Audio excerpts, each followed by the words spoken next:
নমস্কাৰ ছাত্ৰ ছাত্ৰীসকল, আজি মই তোমালোকৰ আগত পণ্ডিত জৱাহৰলাল নেহৰু আৰু শিশু দিৱসৰ বিষয়ে দুআষাৰমান ক'বলৈ আগবাঢ়িছোঁ।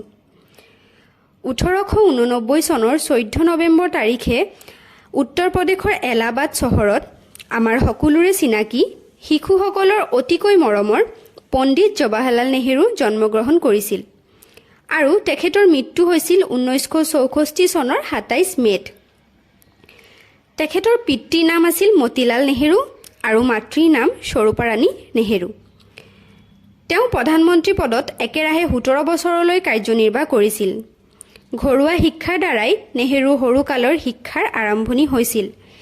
তেখেত আছিল মাক দেউতাকৰ একমাত্ৰ সন্তান। নেহৰুৱে টি ফাৰ্ডিনেণ্ড ব্ৰুকছ নামৰ এজন আইৰিছ লোকৰ তত্বাৱধানত শিক্ষা লাভ কৰিছিল।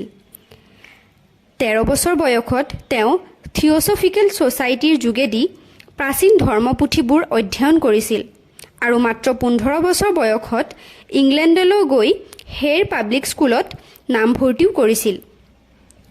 1910 চনত কেম্ব্ৰিজৰ ট্ৰিনিটি কলেজৰ পৰা স্নাতক ডিগ্ৰী লাভ কৰিছিল আৰু 1912 চনত তেওঁ ভাৰতলৈ ঘূৰি আহি ওকালতি আৰম্ভ কৰিছিল।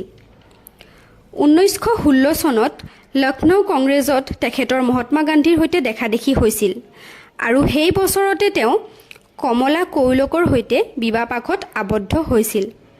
তেওঁ কেইবাবাৰো কাৰাবাস খাটিবলগীয়া হৈছিল আৰু জেলত থকা সময়ত তেওঁ কেইখনমান বিখ্যাত গ্ৰন্থও ৰচনা কৰিছিল আৰু সেই গ্ৰন্থকেইখন হৈছে ক্ৰমে গ্লিমছেছ অফ ৱৰ্ল্ড হিষ্ট্ৰী আৰু ডিছকভাৰী অফ ইণ্ডিয়া।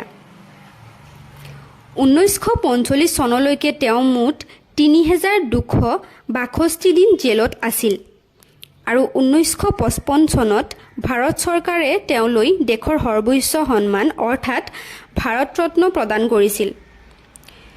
জৱাহৰলাল নেহৰুৱে শিশুসকলক বৰ ভাল পাইছিল আৰু তেওঁলোকৰ মাজত তেওঁ নেহৰু চাচা বুলি পৰিচিত আছিল আৰু তেওঁৰ জন্মদিনটো অৰ্থাৎ 14 নৱেম্বৰ তাৰিখে প্ৰতি বছৰে শিশু দিৱস হিচাপে পালন কৰা হয়। মৰমৰ ছাত্ৰ ছাত্ৰীসকল, তোমালোকে হয়তো অলপ হ'লেও উপকৃত হৈছা, লগতে পণ্ডিত জৱাহৰলাল নেহৰু আৰু শিশু দিৱসৰ বিষয়ে জ্ঞাত হৈছা। পৰৱৰ্তী সময়ত আমি আৰু নতুন নতুন বিষয়ত আলোচনা কৰিম। ধন্যবাদ।